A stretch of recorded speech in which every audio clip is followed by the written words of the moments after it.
saying that you could take this compound made by bacteria as a supplement. You're going to see about a 10% improvement in strength and cardiovascular fitness and a reduction in inflammation. Mostly the trials we have run in placebo-controlled randomized trials, we see in the absence of exercise, in the absence of changing their diets, you get about a 10-12% improvement in strength. You get about a 10% improvement in VO2 levels. Leading immunologist, Dr. Anurag Singh, explores how mitochondria and inflammation shape our health, aging, and energy.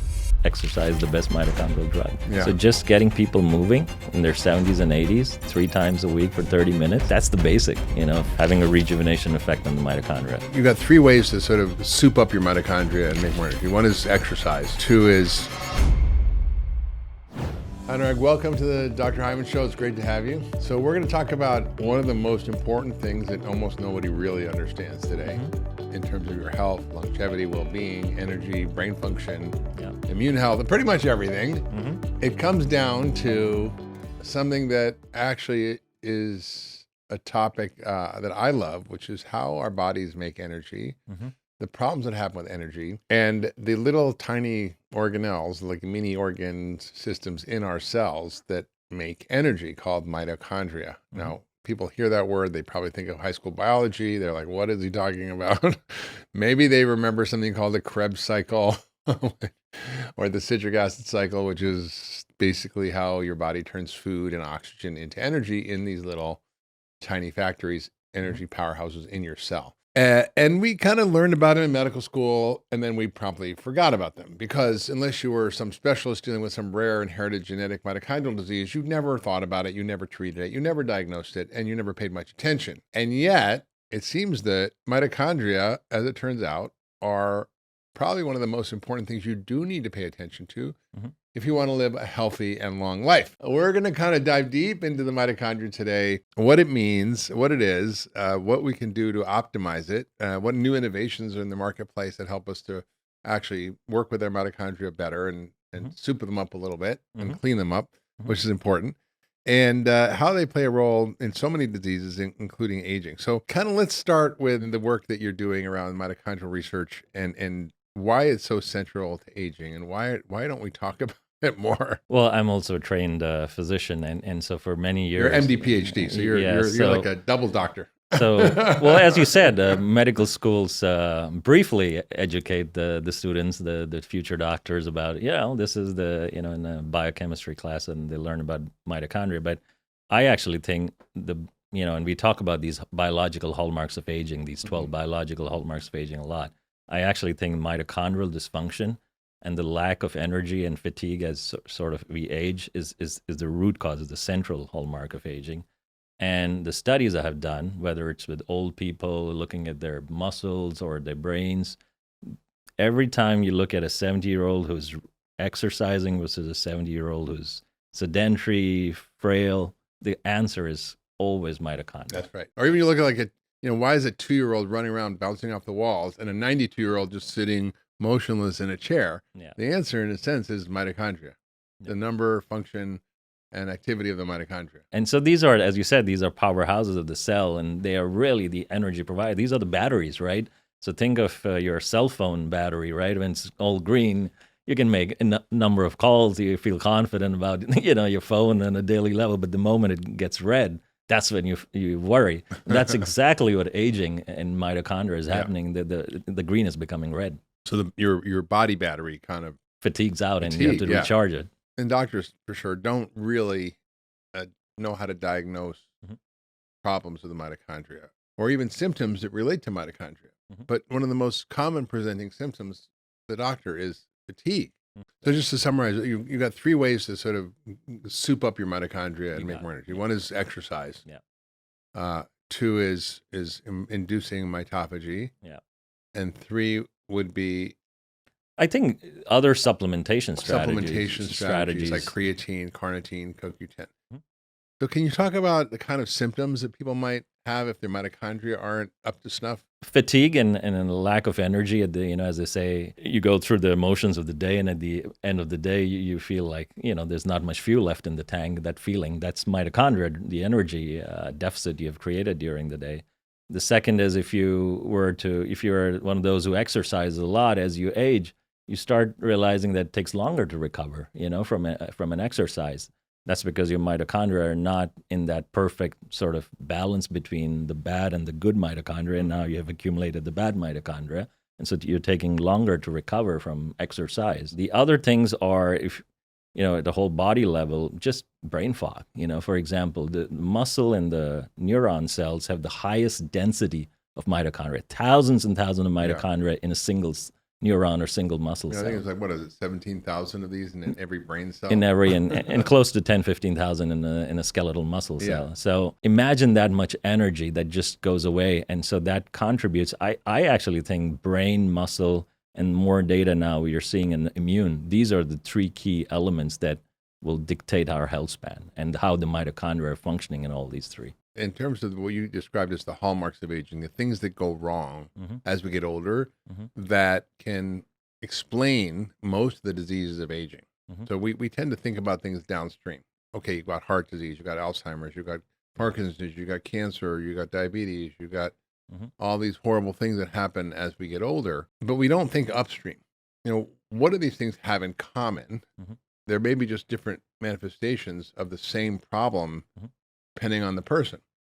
And it turns out that most of these conditions at the end of the day come down to problems with mitochondria and inflammation, which are linked. And we're going to talk about how they're linked. Sure. When you really look at all the hallmarks of aging, there's sort of meta ones and there's secondary ones. This is how I think of them. I don't really see them described that way, but everybody's trying to see them all as separate or different. There's stem cell exhaustion and telomere shortening and epigenetic changes, and there's microbiome changes, and there's mitochondrial changes and protein changes and inflammation. And this is a whole list of these that I've written about in my book, Young Forever. And it's really useful to understand them.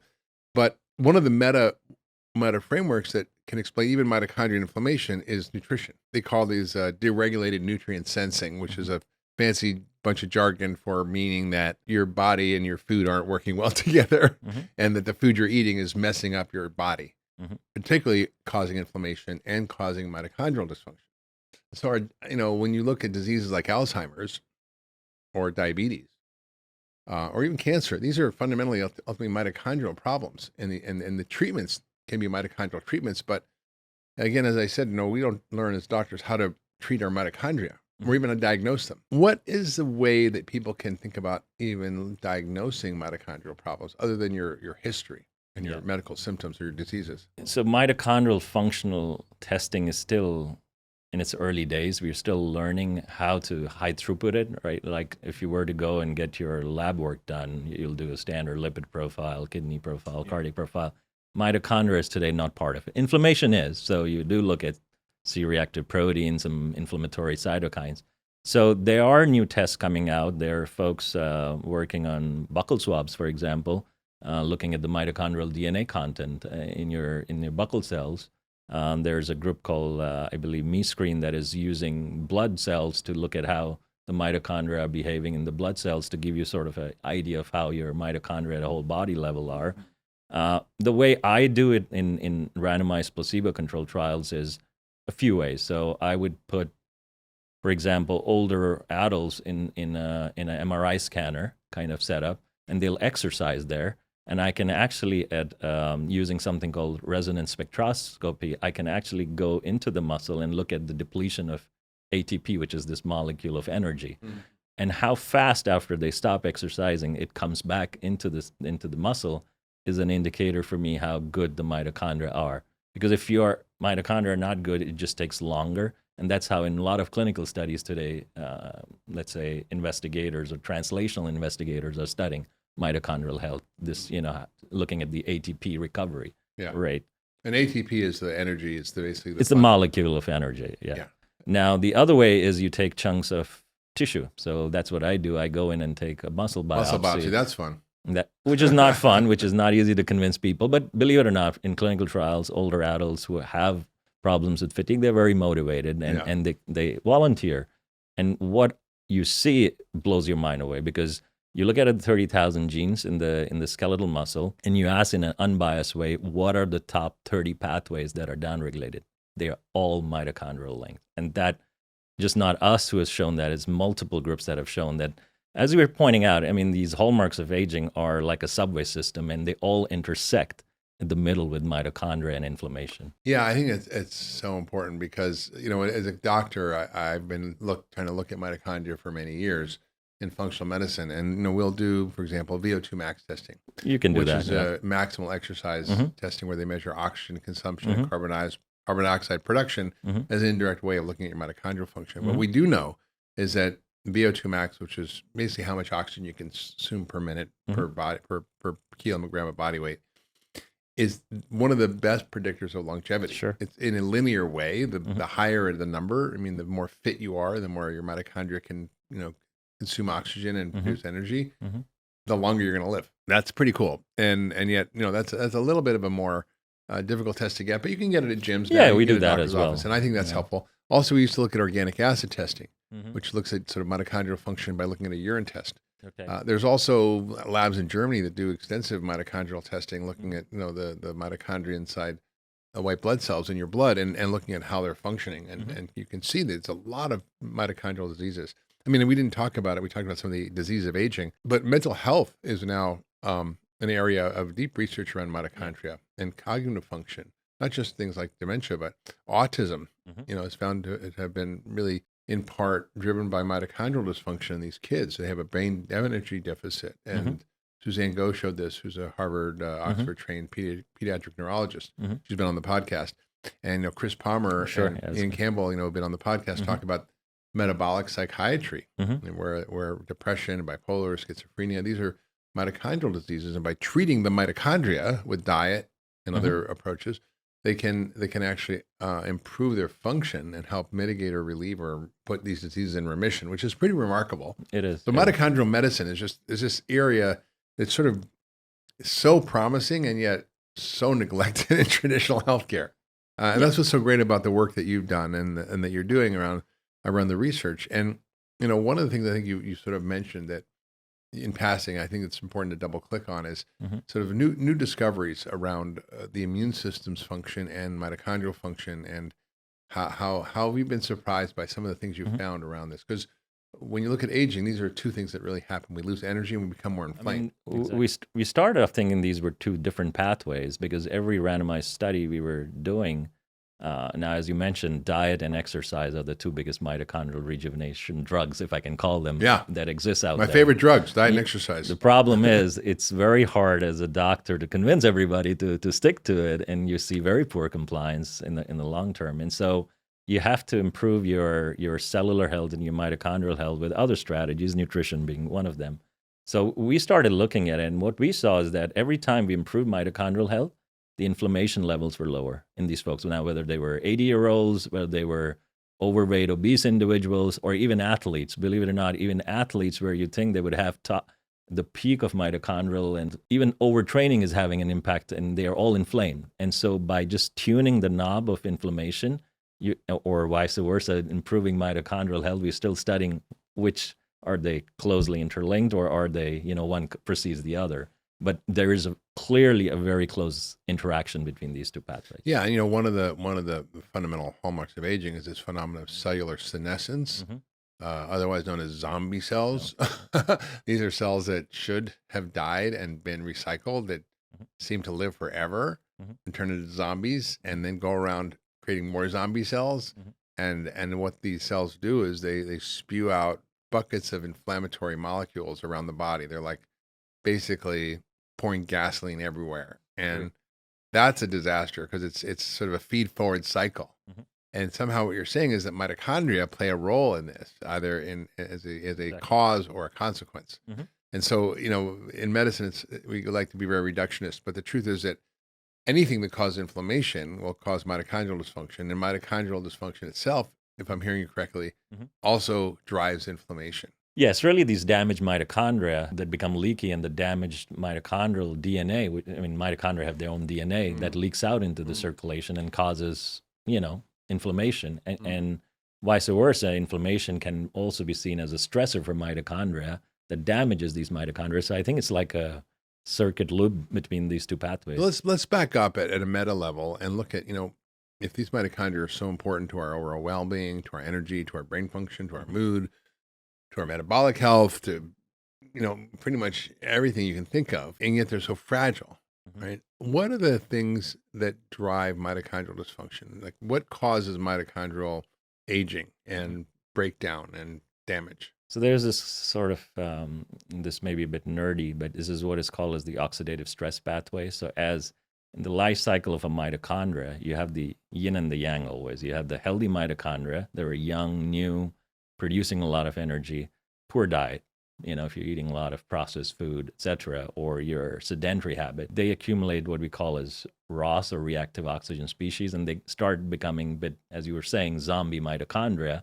And over time, the body has an evolutionary pathway called mitophagy that should clean these damaged mitochondria out in the favor of more newer healthy mitochondria. But with aging, this balance shifts to having more damaged mitochondria, and they occupy the real estate in the cell. And what happens is now suddenly you have all these dysfunctional mitochondria, but they're not producing energy, and that's why the whole sequelae of poor energy, low fatigue, etc., sets in. So basically, the problem is that as we age, we accumulate more damaged mitochondria. Yeah. And people have heard of, time-restricted eating or intermittent fasting, or maybe we've heard me talk about mTOR, things like rapamycin and other compounds for longevity. What they do is they inhibit mTOR, which is a longevity pathway. And what that does is that induces what we call autophagy, which means cellular cleanup. So it's like recycling of your damaged cells. But what you're also saying here is there's also a mitochondrial recovery process where we're supposed to be chewing up and eating up and, like Pac-Man, recycling our old and damaged mitochondria, but often that doesn't really work that way. And we accumulate more damaged mitochondria, and that in of itself causes us to be more tired, fatigued, and have mitochondrial symptoms, and also accelerates in a feed-forward cycle more mitochondrial damage, right?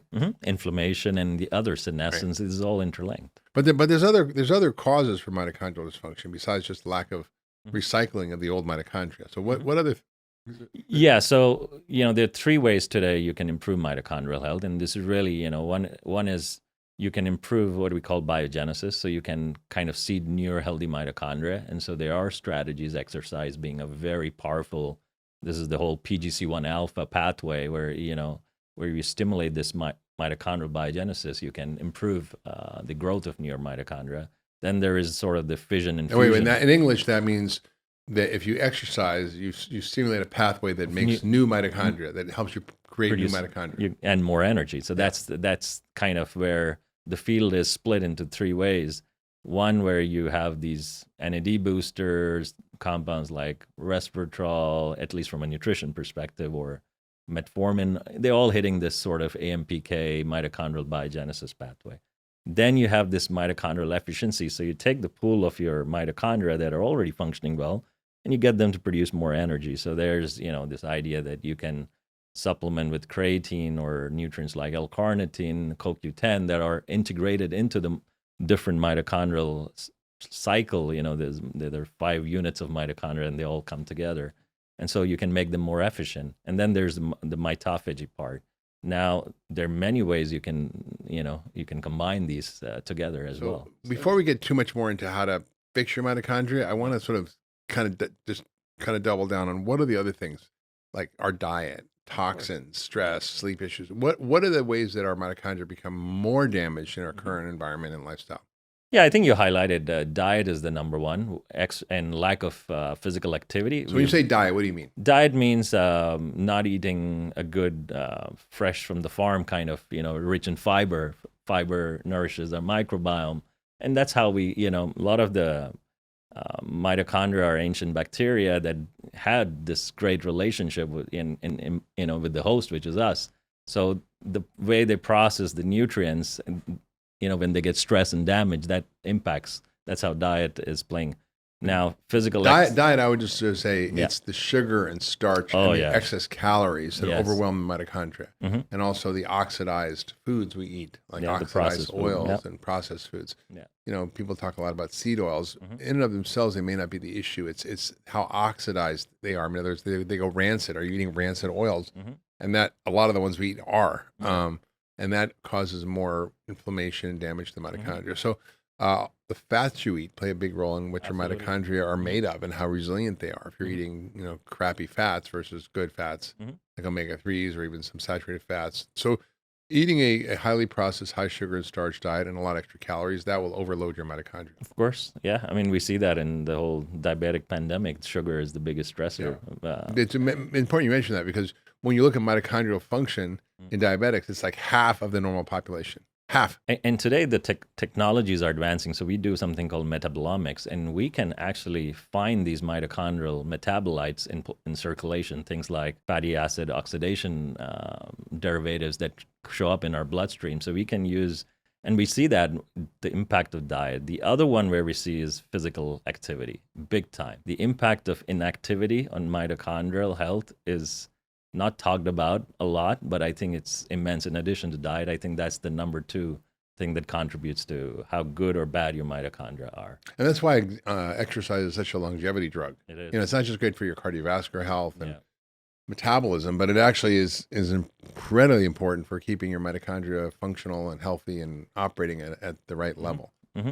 Yeah, and you mentioned sleep. I think sleep is a very understudied area of mitochondria in the mitochondrial space, that how your circadian rhythm, how your sleep patterns affect mitochondrial health, and how some of these pathways point to, people. So we are actually now thinking of studying a group of individuals who have sleep disorders, and the professor who came to us actually found that these folks actually all 20 years after sleep issues, they turn into neurodegenerative disorders. So they either get Alzheimer's or Parkinson, and the fundamental root cause is mitochondrial imbalance in their brain that triggers these sleep imbalances. So I think that's another key area. So what you're saying is mitochondrial dysfunction can cause sleep issues, or vice versa, or both? Or both. I think it's kind of interlinked. I think lack of or poor sleep contributes to worsening mitochondrial health, and that's kind of triggers this whole journey and acceleration into neurodegeneration down the road 20 years after, So I think sleep is a key area. What else? I think toxins, of course, a lot of damage from the sun. We have all these fluoride discussions today and all that. We see that actually if you put some sodium fluoride on muscle cells or any kind of cells, the mitochondria get stressed. So there's all these things in the pesticides, heavy metals. These mitochondria are very sensitive. They're very delicate, and they're very sensitive, and they get screwed up pretty easily by any kind of insult, including the load of environmental toxins we're all exposed to, whether it's the PFAS forever chemicals, whether it's heavy metals, whether it's synthetic toxins. Flame retardants, pesticides, herbicides. These are things that are ubiquitous, we're all exposed to, and they are hard to get rid of. But you can reduce your exposures. And then there's the microbiome, which is something that people haven't really talked about much. But when I did some homework and looked at the literature on this, because I would see this clinically, that if people had microbiome issues, it did affect their mitochondria. Well, that's how we got into the space of discovering compounds that were made by the gut microbiome. So you're right, and I started to talk about it. So most mitochondria are ancient bacteria that kind of integrated with the host, right? So they have this, what I call, and I started studying what I call the 3M axis, which is muscle, mitochondria, and the microbiome. So I actually see the microbiome as a polypharmacy.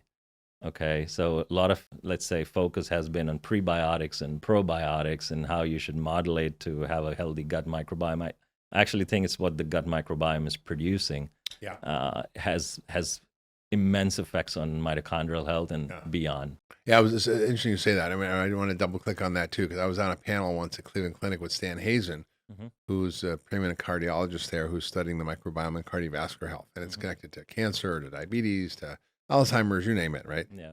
And maybe part of its way it's affecting it is through the mitochondria. Who knows? But Stan Hazen said that a third to half of all the metabolites in your blood come from your microbiome. And you're probably wondering, what is he talking about? What are you talking about, Dr. Hyman? Well, basically, when you have bacteria in your gut, they have DNA, and the DNA's job is to make proteins. And you have probably 100 times as much bacterial DNA as your own DNA, because you've got 1,000 species. They're all different. They all have different DNA. We might have 20,000 genes. There might be 2 million bacterial genes. And each one of those genes is making proteins.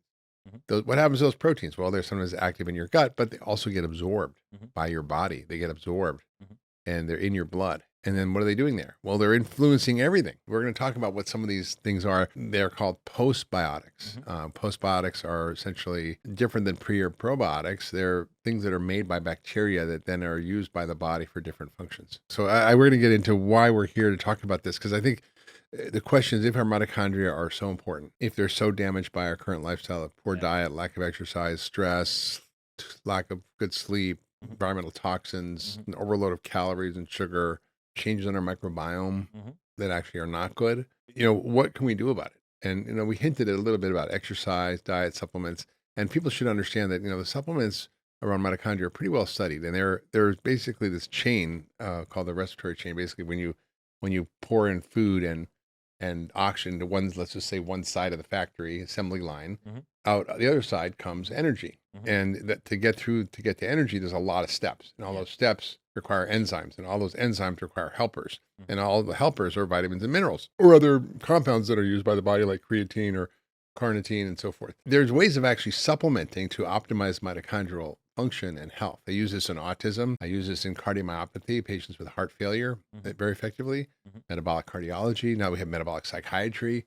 So in a way, when we say metabolic, what we're talking about actually is mitochondria. Yeah. Because that's where a lot of the metabolic function happens. Yeah, I 200%. I think today we are in the midst of a metabolic crisis, and I think the answer to a lot of that reversal and prevention lies in mitochondrial health and reversing the mitochondrial health of the population, right? And so whether it's neurodegeneration or whether it's, as you said, cardiovascular incidents, I actually think, and I started studying a lot of sarcopenia and frailty, older adults who can't move well. And the fundamental thing that I always found was the poor mitochondrial health was uniform in somebody who can't get up properly from a chair, somebody who's super inflamed when they're in their 80s and 90s. And I think that's sets in very early on. I believe that sets in even when these folks were 40 and 50. So that's the cumulative of the ignoring the diet and the physical activity and the stress and the poor sleep or toxins. It's really, 30, 40 or throughout our adult years, what we are seeing. So I actually think health span or mitochondrial health is something people need to think as a marathon, a longevity marathon, that they think in their 30s and 40s, what can I do already? So when I'm in my 70s and 80s, my mitochondria are enabling me to get up from a chair and cross the zebra line in 15 seconds, Yeah. So that's where I come from. That's how I started into mitochondrial health. Yeah, I think it's so important. People have to kind of really get that, if you want to really be upstream of all these diseases, you have to start thinking about mitochondrial health and what causes mitochondrial harm and how to optimize mitochondrial function. And so, what is sort of a big myth or misconception you hear about things like energy, fatigue? Yeah, I think a lot of misconception I hear is that this is pretty much set in stone. It's irreversible. Oh, I hear now a lot of people who got post-COVID fatigue who have this sort of what we are still struggling to define as what is that long COVID syndrome. They all are super fatigued and they think it's set in stone and they're struggling to find something. And I think there's a lack of research now, but I think all roads need to look into this whole sequelae of poor mitochondrial health, because I think that's also a key element there. So I think general education about mitochondria, as you said, everybody just has this high school textbook knowledge. I think what you said is important, and we didn't talk about it earlier when we talked about the cause of mitochondrial dysfunction, but infections. Yeah. When you have a virus and you have the flu and you feel exhausted and tired and achy, why is that? Because it's basically poisoning your mitochondria, and so that passes usually and you recover. But it's an interesting phenomenon. So we sort of get a short-term acute mitochondrial dysfunction. Let's talk about solutions, because we now have understood that these are critically important in health and aging, that there's a lot of things that damage them, and we sort of hinted at some things, like diet and exercise and supplementation that can help. Let's first talk about what are the natural ways that you can actually trigger mitochondrial renewal, the making of new mitochondria. You mentioned biogenesis, which means just making new life, new mitochondria, and also mitophagy, which is cellular cleanup. So what are the natural triggers for these things? I think there are enough studies on exercise interventions. That's the one I'm most familiar with. Any kind of exercise, just moving 8,000, 10,000 steps a day, just doing your resistance or endurance or a mix of both training has profound. These, as we talked about, these are mitochondrial drugs. Exercise is the best mitochondrial drug. Yeah. So just getting people moving in their 70s and 80s 3 times a week for 30 minutes, that's the basic, of having a rejuvenation effect on the mitochondria. The fact that we are unable to get people at that age to do that is a problem, I see, and that's why. And then diet. I mean, before you jump there, in terms of exercise, what is the differential effect of strength training, or resistance training, and cardiovascular training, like walking or biking or running or whatever? They all have been studied, and they all have different impacts on mitochondrial improvements. Resistance training, less so as something like high intensity training or aerobic training in terms of the impact on mitochondrial health. But any kind of movement, I believe, is good for mitochondria. So we just need to get people moving, whether it's walking or just spinning in a yoga class for 30 minutes. I think that's very essential. Yeah, I mean, the way I think about it is that like cardiovascular fitness, particularly VO2 max training, helps increase the efficiency and function of your mitochondria, and may help you recruit new mitochondria. But also, strength training increases the mass, right? Yes. You get more muscle mass, you get more mitochondria.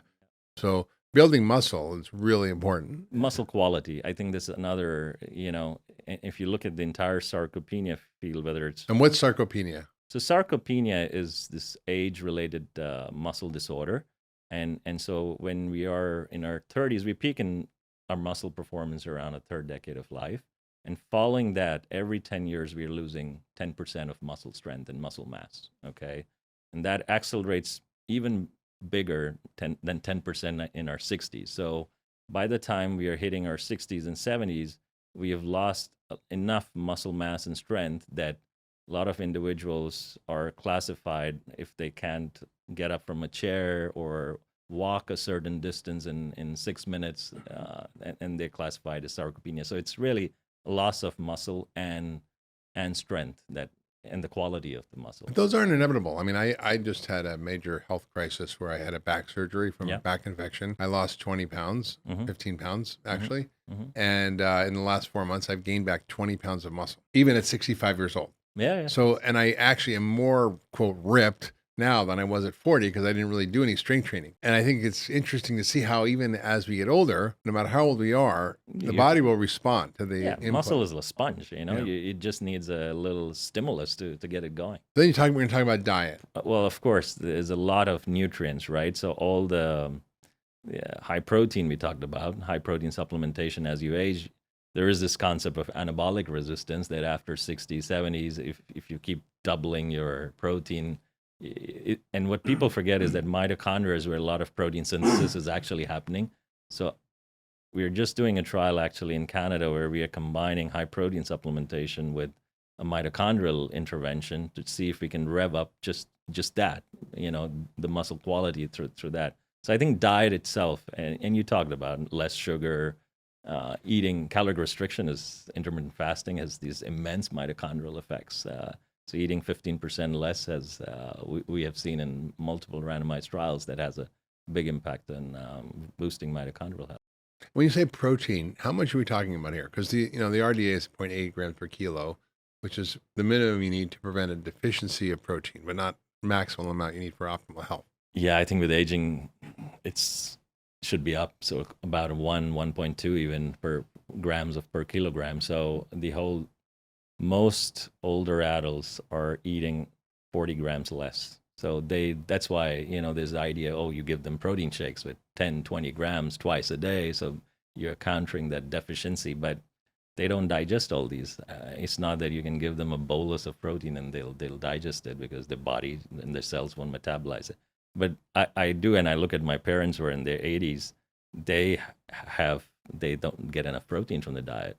So that's a big problem today for most of us. So as you're older, you need more. And I think there's been work by the Proteage group, Don Lehman, we've had on the podcast, talking about how as you get older, you might need even a gram per pound of ideal body weight. Yep. So if you're 70 kilos, or let's say 150 pounds, you need up to 130 to 150 pounds of grams of protein per day, which is more than most people eat. Especially as you get older, it's really important. So I think it's important that protein and protein quality it matters too, because if it's plant proteins, one, it's hard to get that much because you're also carrying with it a lot of starch, rice or beans. But if you use animal protein, you're going to get a much more concentrated protein at a lower calorie count, and also with higher levels of leucine, which is the amino acid you need to actually make muscle. And then there are nutrients like, the good fats like MCTs. I mean, just having your body in sort of a ketosis state, having more ketones.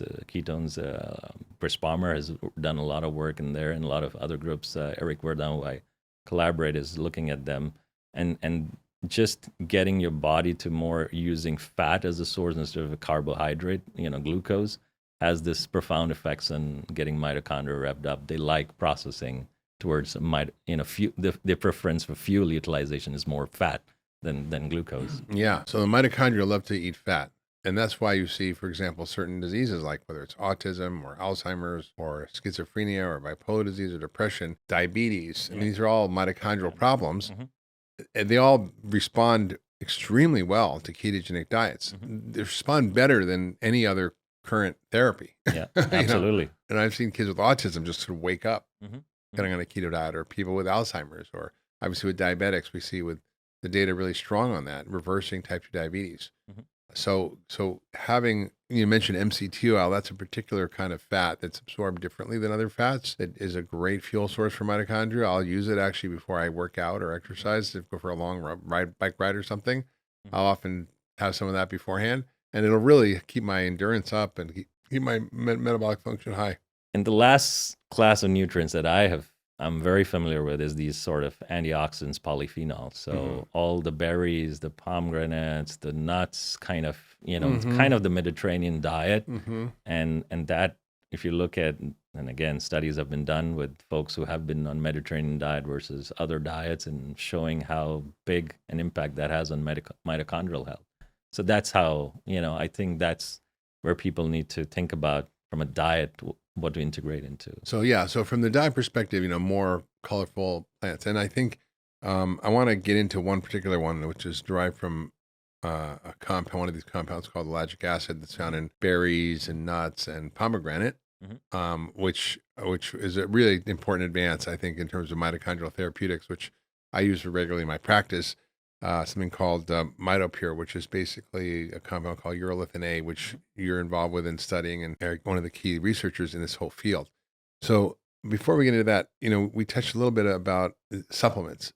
Besides something like Urolithin A, like CoQ10, of course, carnitine, creatine, and there are lipoic acid and acetylcysteine. There's a whole bunch of things that you can use to manage the energy production cycle, the B vitamins. So you need all these things. NAD is something we talk a lot about in terms of longevity and aging, which is a derivative of vitamin B3 or niacin, but it's used by the body to make energy. So there's a lot of ways to actually soup up your mitochondria. What I want to sort of get into is this discovery of this compound called Urolithin A, which is one of those things we call the postbiotic.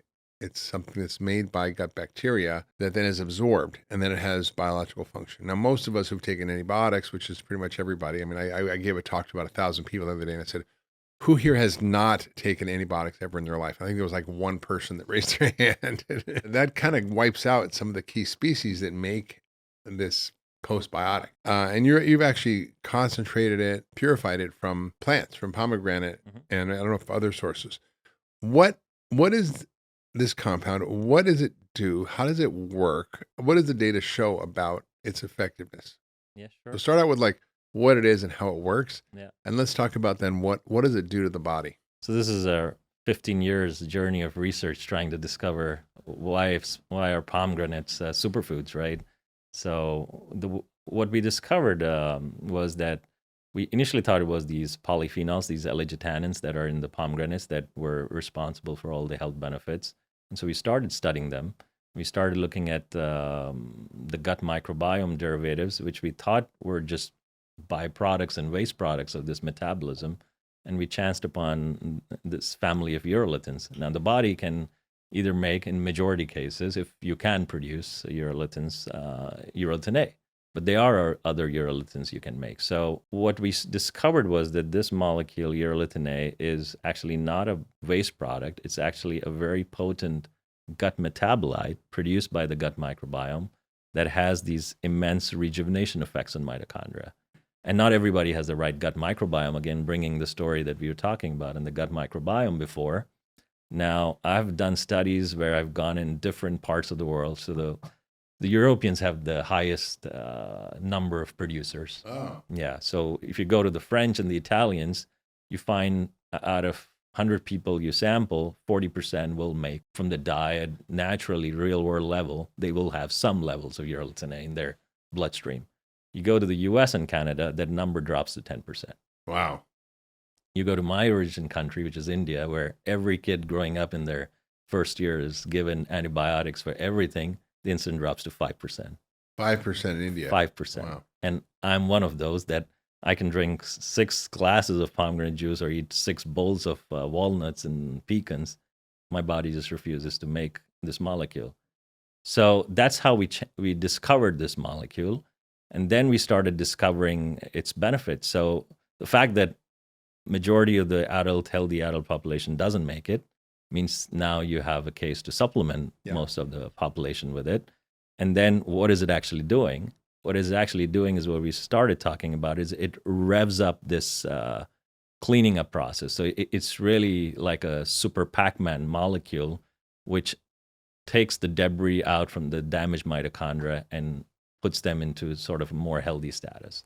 And the data is showing that if you give it to different species, you get these immense improvements in muscle strength and endurance. Mostly the trials we have run in placebo-controlled randomized trials, we see in the absence of exercise, in the absence of changing their diets, you get about a 10-12% improvement in strength. You get about a 10% improvement in VO2 levels, so this aerobic endurance we talked about. And you also get lower inflammation. So that's the data. Well, that's just so mind-blowing, because what you just said, I'm just going to, again, double-click on this. You're saying that you could take this compound that's made by bacteria as a supplement, and without ever getting up off the couch, just by taking this, you're going to see about a 10% improvement in strength, in cardiovascular fitness, and a reduction in inflammation. It's not a magic pill, Mark. So what we do see is that it hits the same biology as what regular exercise would do. So the same PGC1 alpha. So a month into taking orally the molecule, and we have done studies where we have figured out the right doses that trigger this therapeutic sort of effects as well. So the first studies I did was I started giving, increasing doses of this molecule to older adults who were sedentary. And I found a sweet spot around the 500 milligram to a gram dosing of this molecule, where a month in, no big physiological effects, but if I went in and took blood and biopsies, I could see the damaged mitochondria turn and become into healthier mitochondria. There was more PGC1 alpha. There was less damaged mitochondrial DNA. 2 months into supplementation is where I pick up things like physiological changes. So peak VO2 is improved because now it's like mimicking the effects of intermittent fasting or regular exercise, hitting the same pathways. And then longer term, 4 months up, we start seeing these real long-term benefits that I mentioned about, which is improvement in strength. So it's not like you just pop a few days and you No, but over time, over a few months, it's basically like exercise in a pill. It is hitting the same pathways. And so that's the case. I always say it cannot replace exercise. It cannot replace good diet, but it can be this third pillar of this foundation of cellular health. And so that's really fascinating. And you publish a lot on this. I mean, there's many studies in major medical journals, including JAMA and other journals, Cell Reports Medicine, and I've read these studies, and they've been really compelling to me, and that's really why I take it every day. I mean, as an older guy, I want to get all the benefits I can, so I take 1,000 milligrams a day of Mitopure Urolithin A, and I've noticed it definitely does help my energy. It helps my exercise. Really interesting, and I want to keep my muscle healthy as I get older, and there's not a lot of ways to sort of overcome this sort of accumulation of damaged mitochondria. So mitophagy is not an easy thing to induce, right? And so this is kind of a unique therapy in terms of that, Yeah. So with very little side effects, because it's a natural molecule. Evolutionary, it's been present. Our ancestors probably all made it because they were, hunting and eating from the farm and etc.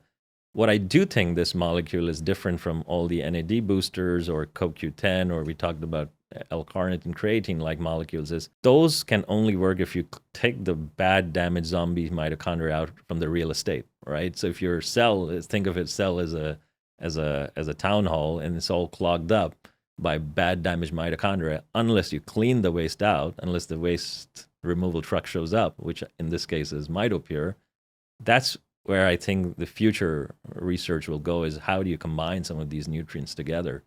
First you clean out the waste, and then you can even potentiate the effects of things like NAD or creatine. And so that's the area of research we are now also building on. So essentially what you're saying is that, some of these mitochondrial boosters like NAD or CoQ10 or carnitine or lipoic acid or other things that we'll use work better if you clean up the old mitochondria. They work best on pretty good functioning mitochondria, but if you have damaged mitochondria, they just are sort of like dead weight.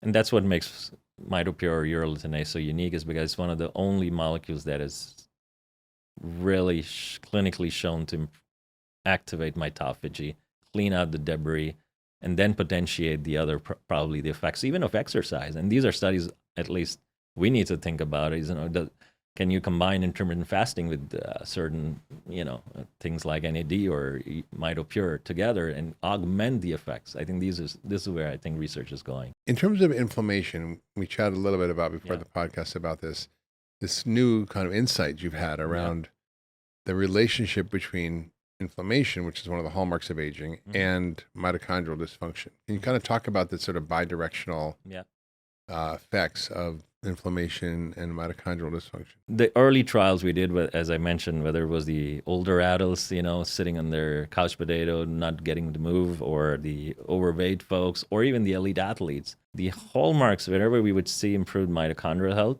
in the background, we will always see lowering of C-reactive protein. We would always see lowering of interleukin-1 beta or TNF-alpha. These are cytokines. These are cytokines that cytokines, are, right? as you said, the zombie cells are spewing these cytokines out. And we started wondering, and I'm a trained immunologist, so I wondered, and then we partnered with Professor Eric Bourdin, who's a leading aging researcher and immunologist as well.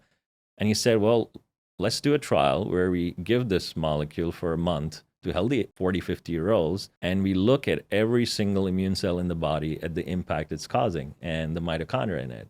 Now, this has not really been done with any other nutrients or even exercise for that matter. So we did this trial, and then Eric's group ran a whole scan of 80 plus immune populations. These are, as an immunologist, you talk about different kind of T cells. The T cells are these cells in your body that fight infections. And then you can also profile things like NK cells, which are called natural killer cells. As we age, the number of these immune cells declines in our bodies. And that's why you get sick more, you don't respond very well to vaccines, etc. What we actually now find with supplementation is that a lot of these immune cells that are declining with aging, they come back with Mitopure supplementation. And when they come back, they have more mitochondria, just like what we were seeing with the skeletal muscle or what other groups have shown with the neuron cells. And these immune cells are more wired to fight infections. So if you throw an infection on them, they engulf it and kill it much faster. To me, this is probably, and hopefully it gets published very soon, but I think it's one of the breakthrough findings connecting our immune health and the declining immune health. I think now I'm changing my mindset that that's actually the first hallmark that sets in our bodies is the declining of immune aging and the immune fitness. And then all these other hallmarks start to percolate around it and gradually. So this is the latest research we have. That's interesting. So essentially what you're saying is that with this compound, which affects mitochondrial health, that by improving mitochondrial health, you improve your immune health. Which is a fascinating concept that you can take. And so now what we are looking at is the trials, the randomized studies we are even thinking is, can we actually give it to even people who have beaten cancer, for example, who have taken a lot of chemo. Their immune cells are damaged because chemo radio damages even the good cells. And can we bring the immune system back? Because a lot of these cancer patients who recover from cancer, they have low fatigue and they have muscle wasting. But the number two reason is they have a lot of infections because the immune system goes for a toss.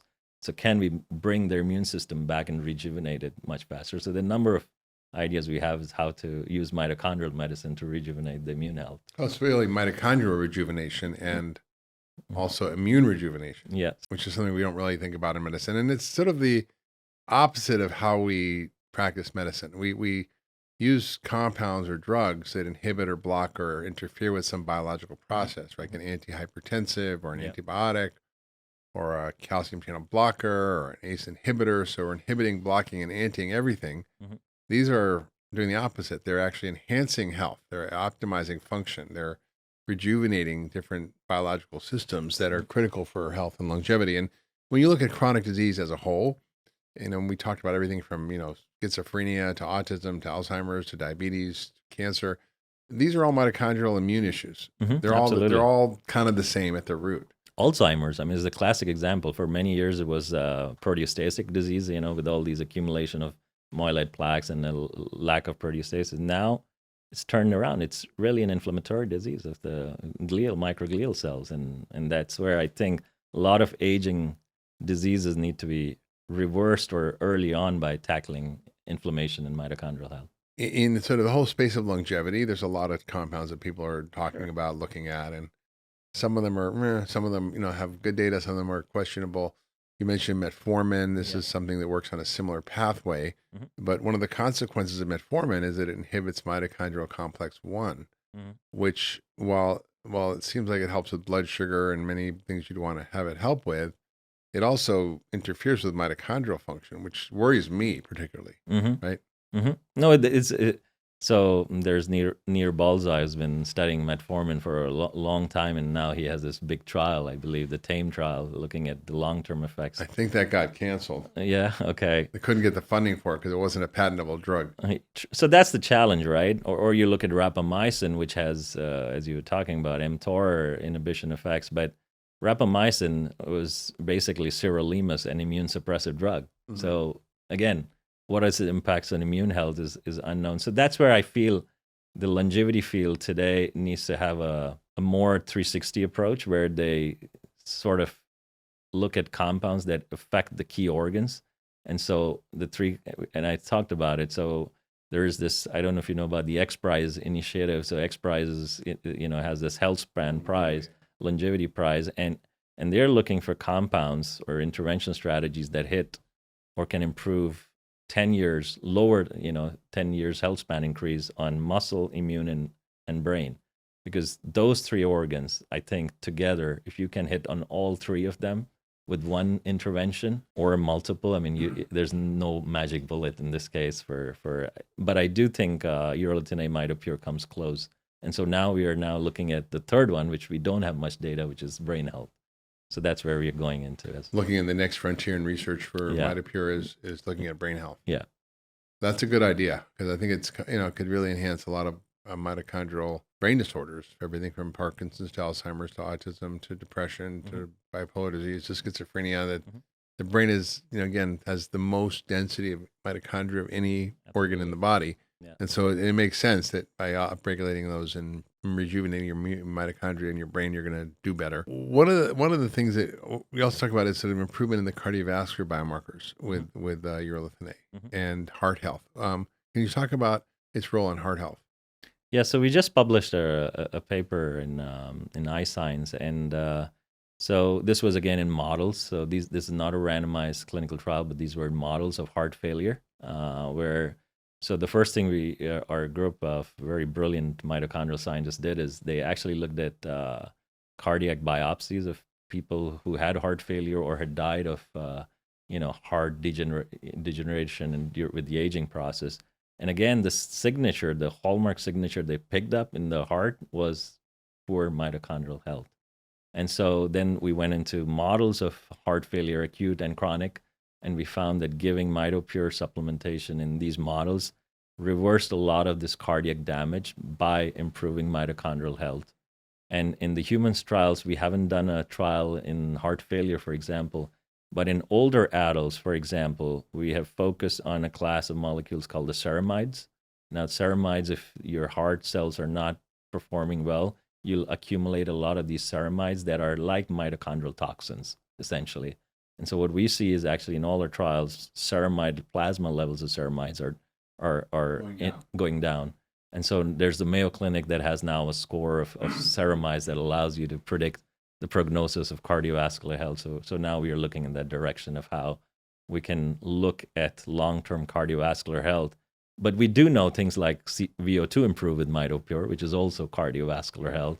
So I think we just need to put, research is two words, reinsert. So every small step you have to keep building on the journey. Right. That's true. Reinsert. I never thought of that. There's a whole field like now of metabolic psychiatry, but Absolutely. there's also a field of metabolic cardiology, which has not really been part of traditional cardiology. There's a cardiologist named Steven Sinatra, who is an old school nutritional doctor who I knew and who I know who's quite amazing.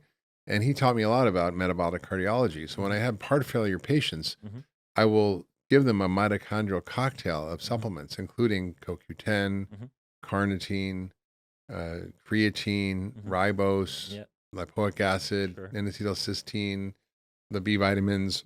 And basically what happens is quite remarkable. They prove their cardiac function by objective metrics like what we call ejection fraction, which is how much your heart can pump out with each pump of blood and each beat. That's a direct measure of your how well your heart's functioning. And so I'd be very curious about like you looking at ejection fractions and urolithin A and how that works. But you can't really just do one thing. Like people are like, oh, I'm just going to take this medicine or this supplement, and I'm not going to exercise or eat well. Because if you're eating a lot of sugar and you're not exercising, you might get some benefit, but not really. So you gotta combine it with everything else in a healthy lifestyle. What about skin health? Because we don't tend to think about mitochondria and skin health, but Mitopure produces a lot of skin products, which I found very interesting. About 3-4 years back when and sometimes you have to listen to the consumer when we launched these products. Of course, people said, "Oh, I have more energy, I have more strength." But what the number one feedback that we did not expect to hear was people started coming to us and telling, "Hey, my partner just told me your skin is glowing and looks better." And as a scientist, you take it in a pinch of salt. You say, that's an anecdotal feedback. But we said, okay, let's look at skin cells between a 30-year-old, a 50-year-old, and a 70-year-old and see if mitochondria are actually damaged in the skin cells. And the answer was yes. The answer is that the skin cells in the fibroblasts or the keratinocytes, these are the two main cells in the epidermis and the dermis, they have lots of mitochondria, and over aging, over time of adult health span, they get damaged in much the same way as muscle and brain cells do. And so we made these topical formulations with Mitopure and applied it in randomized trials in middle age, older age volunteers. And lo and behold, when we did the skin biopsies, the mitochondria health started turning. And when mitochondria health turned and improved, suddenly you had things like collagen pathways. These are, collagen is the protein that keeps your skin together. And there are enzymes called matrix metalloproteinases, MMPs, that degrade collagen, that just shoot up with aging. And what we saw in these trials was that MMP levels were going down. And that's a marker of inflammation. That's a marker of inflammation. That's also a marker of, how much collagen you're going to degrade. And so we then started, of course, you have to do the standard imaging and looking at things like wrinkles and hydration. And we saw all these markers improved over time. Again, not instantly, but over time.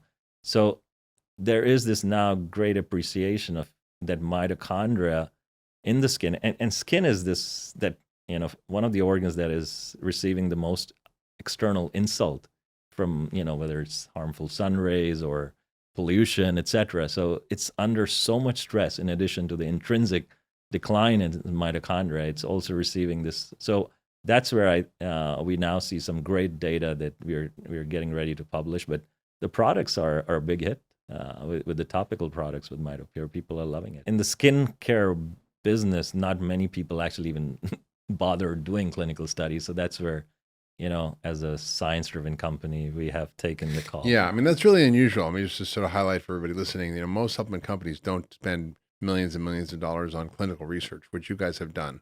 Yeah. And yeah. And I think it's really changing how supplementation should be seen as really a technology, much like people think about biotechs and any tech company. I think that if you bring the evidence on the table, people will buy and get convinced. And that's where I think the dietary supplement world is ripe for disruption. It's true. It's amazing. And I think, we're going to link to all these studies that we've talked about in the show notes. So there's plenty of peer review randomized trials that you guys have done that are in major journals that have kind of convinced me by looking at the data. And, it's not a panacea, but, we need all the help we can get at this point, given the amount of insults to our mitochondria from our diet, from lack of exercise, from stress, poor sleep, from toxins, from infections, from our microbiome. I mean, all these things just kind of burden us. Yeah. And we really haven't had a way of really treating mitochondria very well before. I mean, there's been some supplements you can use in lifestyle, but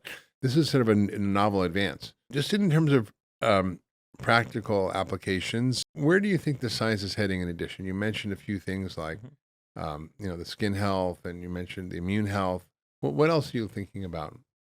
Higher level mitochondrial science is going to different ways where, as I mentioned, now they're trying to integrate all these other hallmarks of aging and how they link to mitochondrial health.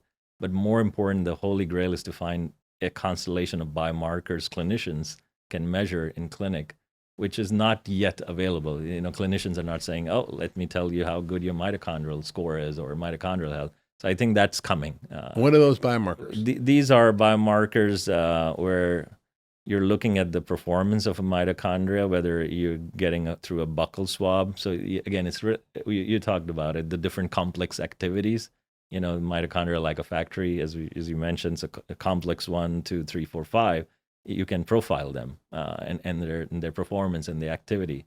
And you can also look at mitochondrial DNA and the damage in the mitochondrial DNA. So this requires complex genetic technology sometimes. So, I think it's still a further away.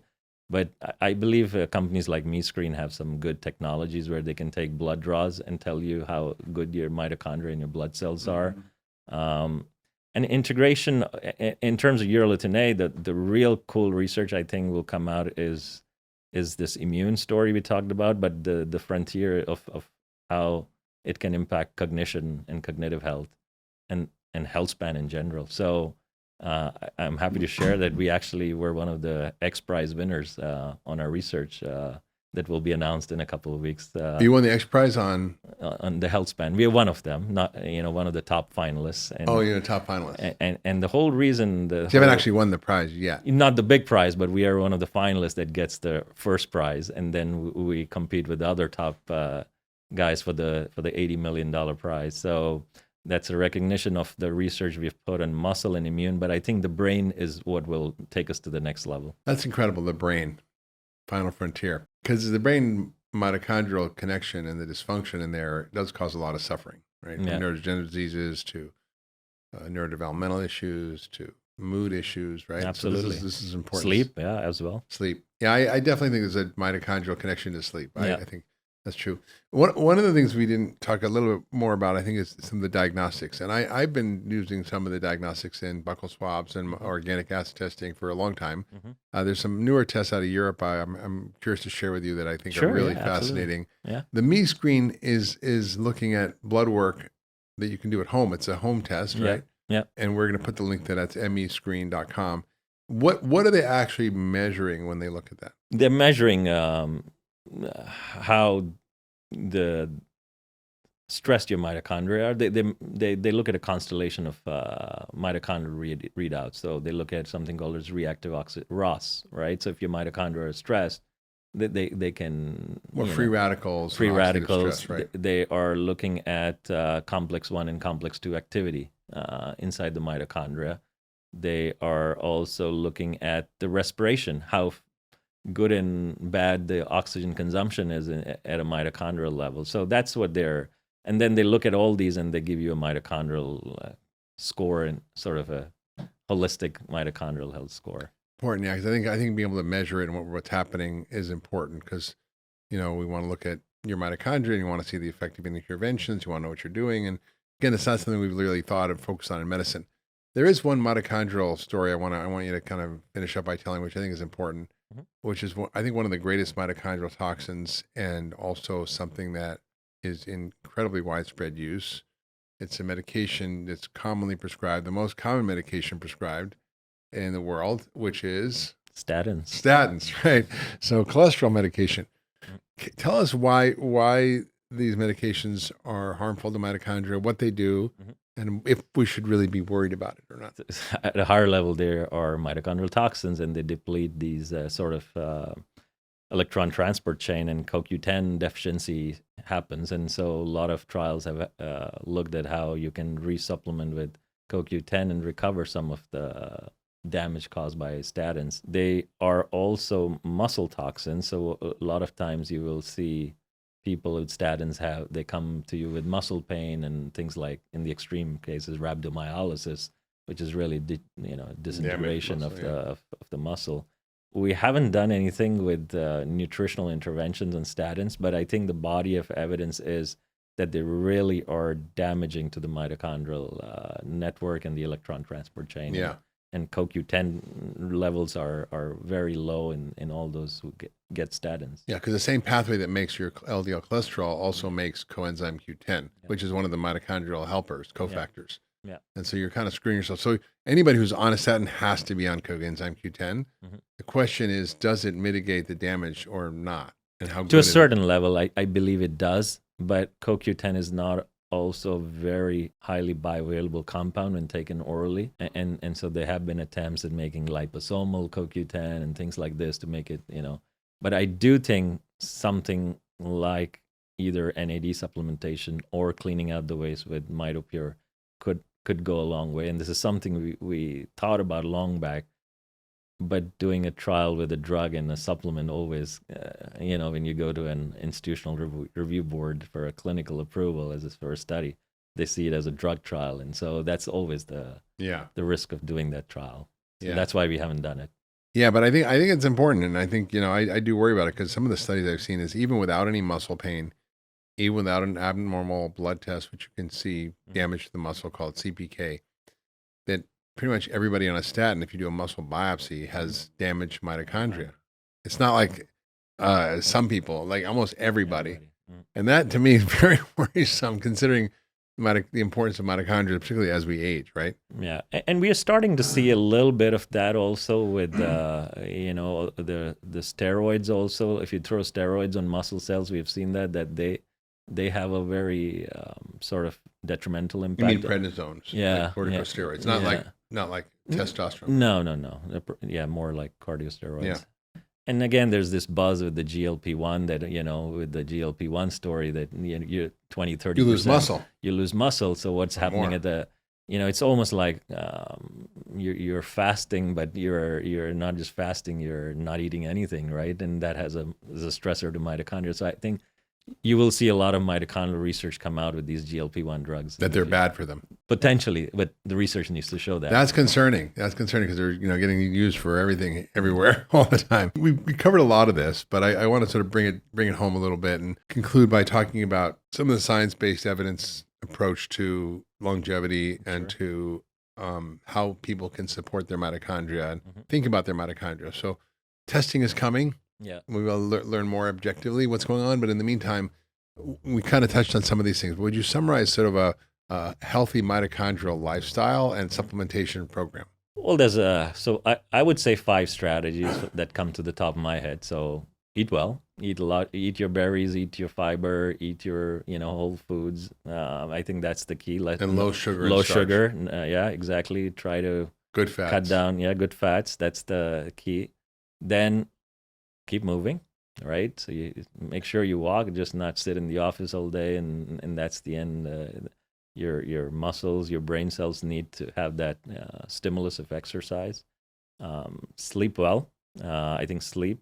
I truly believe that a lot of research will come out in the next 5 years on how sleep regulates everything from metabolism to mitochondria.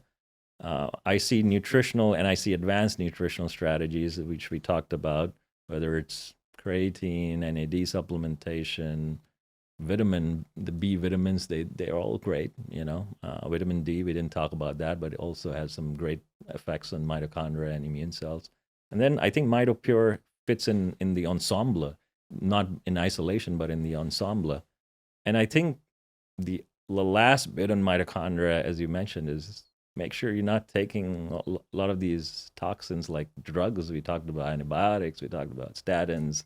Make sure you consult your doctor and, have a sort of 360 holistic view of how you approach mitochondrial health. I think that's very sound, good advice. The one thing I didn't think about, but I just thought about it as we were discussing this, and you mentioned antibiotics. One, because it affects your microbiome and your ability to naturally make urolithin A. But two, mitochondria historically came from bacteria. So they're basically a symbiotic relationship with bacteria and humans, and they're not the same in terms of their DNA. They're actually quite different than your DNA. They come from your mother, but it's mitochondrial DNA. And the question is, do antibiotics hurt mitochondria because they're basically come from bacteria? There's certainly stressors. There's enough studies showing they're mitochondrial stressors. Now, I think it really depends on the duration of usage, the dose, and certain class of antibiotics. They're probably worse off than the others. I think research is really lacking in that way. Yeah, nobody wants to look at it. Nobody wants to look at it. But I think the last strategy that a lot of people don't talk about is these holistic strategies. Sauna. There's a lot of good evidence in sauna for mitochondria. Saunas. Yeah, saunas in near infrared, the red light therapies. So I think this parallel sort of, I want to say, more medical diagnostic or more electroceutical, if I can call it, strategy. But these are also something that can potentially augment a lot of these other benefits on mitochondria. I mean, and research needs to come on that. I think that's where another under-researched area. That's amazing. Light therapy, other ways to enhance mitochondrial function. Yeah. There's also hypoxic therapies where you get low oxygen states, or hyperbaric chambers, which you get high oxygen states. All these can be interesting mitochondrial therapies. There's a great research coming out from one of our collaborators who co-discovered urolithin with us, where he's seeing that living in cold rooms or colder areas is better for your mitochondria than living in hot climates and tropical areas. So I'm coming from India, I'm not so excited, but this is the way research is going to go. Fascinating. So what is the most exciting that's coming down the pike in terms of the research frontier? Personally, for me, I think it's the immune link, how we can reverse a lot of this immune aging with this simple mitochondrial tools. 20 years back when I was training as a physician immunologist, I didn't think that medicine would bring me to a place where suddenly, by reversing your immune health, you can do that with a mitochondrial nutrient. So I find that for me, all my training is coming to the right place in terms, and I think in terms of the whole longevity field, it's the awareness and building around the biomarker approach, integrating things like intermittent fasting, integrating nutritional supplementation. So I think that's more. Longevity clinics are sprouting everywhere. We can see that. People are more aware that this is not just a buzzword. So I think, as I say, to end with, this longevity is a marathon. Start today.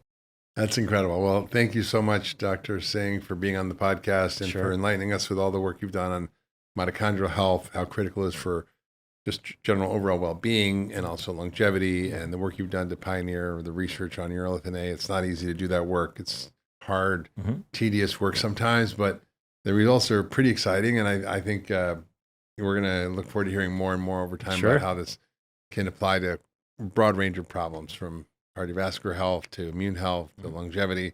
So everybody, we're gonna put in the show notes links to how to find more about the research that we talked about around urolithin A, links to the product itself, Timeline Nutrition's Mitopure, which comes in many forms. It comes in powder and pills and now gummies, which are yummy.